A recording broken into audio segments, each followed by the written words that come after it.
Okay, so here's the method to my madness. We put a taper on this guy. I tapered the wrong side.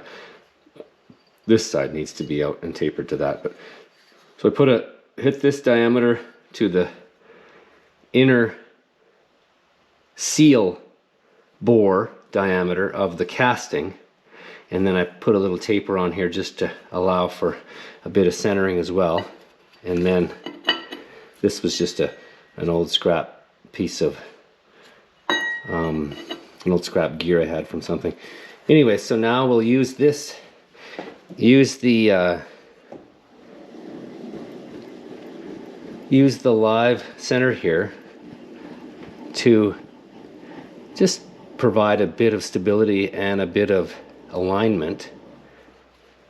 And then we'll also use the forejaw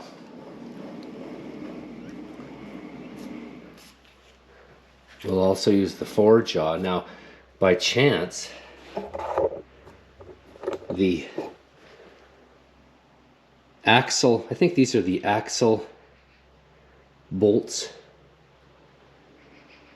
they lined up to going into the 8 slots of the forejaw to allow me to get a really good bite on these 4 of the 8 casting pieces of the studs. Now it'll be a little bit tricky to dial off, but I'll dial off of these rim alignment pads, and I'll dial off of in here, and I'll also just double check that the brake drum is running close. The mechanic said that it had some run out, so we'll dial it in nice here. We'll dial it in nice off of that surface in there, and we just want to take a couple of quick licks off of these disc brake rotors. Okay, so we're going to dial this rotor in, and there's some nice points right here, but of course these studs are in the way. This dial indicator only has an inch travel, so I'm just going to cheat and use this little standard here, and it's kind of crude, but so right now we're at 92, and it's just past the 4, so now we spin around 180. We hit this spot.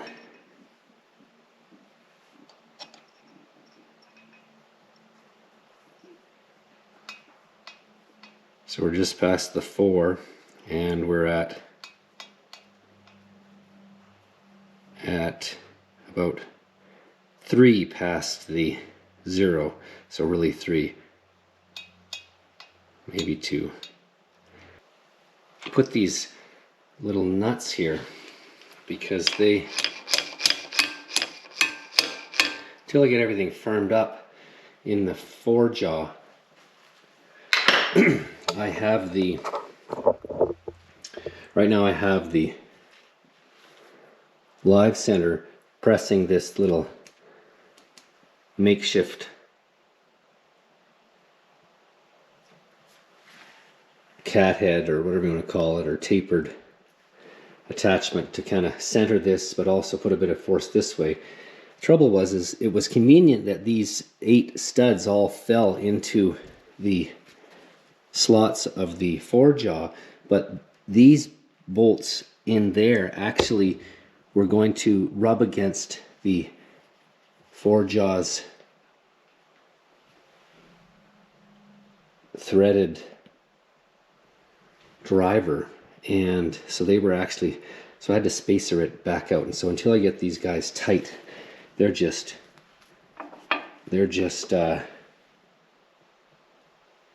kind of in the air until I get it dialed in close. So everything's just kind of here. So I think I may leave those in. I know it's kind of dangerous, but I'm not going to turn it very fast, and I do want this thing to stay put. So anyways, it's looking pretty close. We'll finish dialing this up, and then we'll see if we can take a couple cuts. Okay, so that I'm not eaten alive by the internet, I'll put these little zip ties on there, and then if anything moves, at least these won't fall out, and everybody can feel a little less uncomfortable at my poor decision making.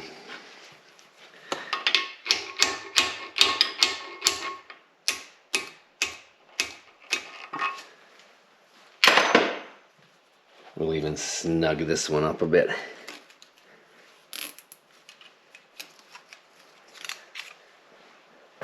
Okay.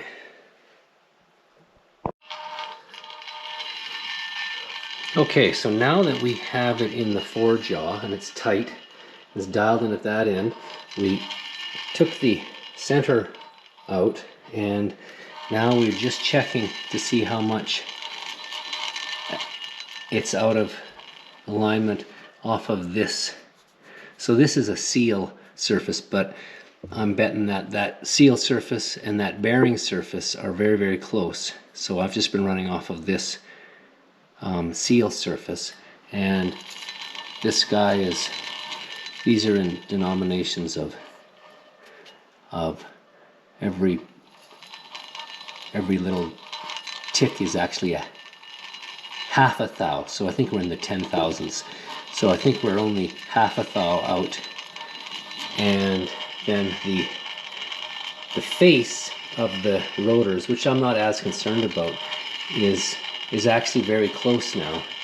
The mechanic did say that they had runout, so maybe we haven't found the one that has runout, but now that this bore is running very close, these faces are running very close, so that's a good sign. So now I'll go ahead and I'll put the makeshift center back in, and I'll leave this guy on here to make sure that this center hasn't pushed this out of alignment once we load it back up with pressure. But it's looking like it's dialing in really nice.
Hold still.